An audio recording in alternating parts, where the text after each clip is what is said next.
Jesus established the church and how the church should be ran. If we're going to succeed, then we need to follow his plan. So many gathering buildings, but that don't make a church. So many children have fallen, now they're crawling and hurt.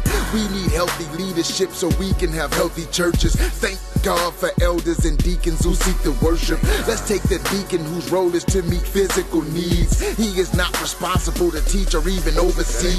Deacons manage financial matters while serving the elders, so they can focus on preaching, teaching, studying, and praying. But they don't just focus on only just serving the elders. They also help us Act 6 to see what I'm saying. They also maintain unity in the body for sure.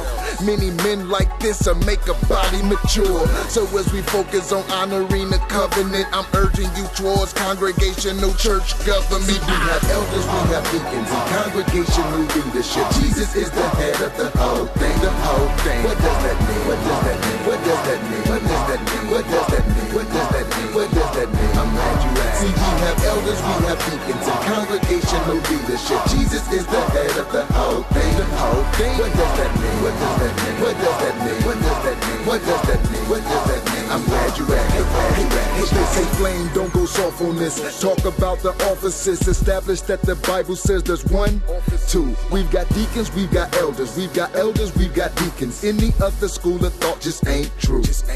Now what the elders do is oversee spiritually over the church, laboring and praying in the word. This is the elders' work. Plus they guard us so no false teaching comes seeping in. Plus they guard our souls so nobody goes sinking sin. They're living the gospel out that others may imitate. Privately their counsel route is solidly Bible based. Plus they preach the word, teach the word, that the church may grow till he comes back. Sky crack, then the church will go. We're called to submit to them. Hebrews 13:17. God gave them authority.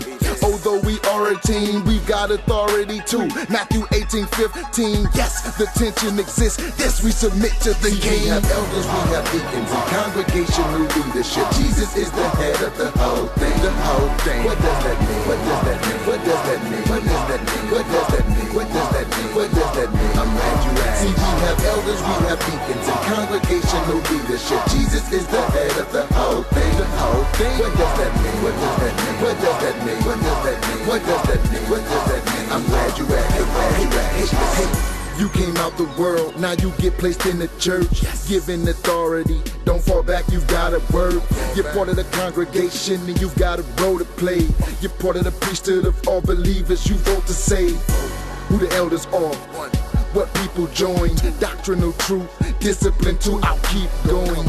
You deal with disputes, you've got the final say on all these issues. See, this was issued on that day that you were converted, regenerated for sure. You exercise this authority to keep the body pure. You are accountability for the elders, in fact. But in humility, we keep the elders intact. And when I say elders, mean bishops, pastors, overseers. Those terms are synonymous. Honestly, I know this is kinda shocking, but this doctrine they seem to forget.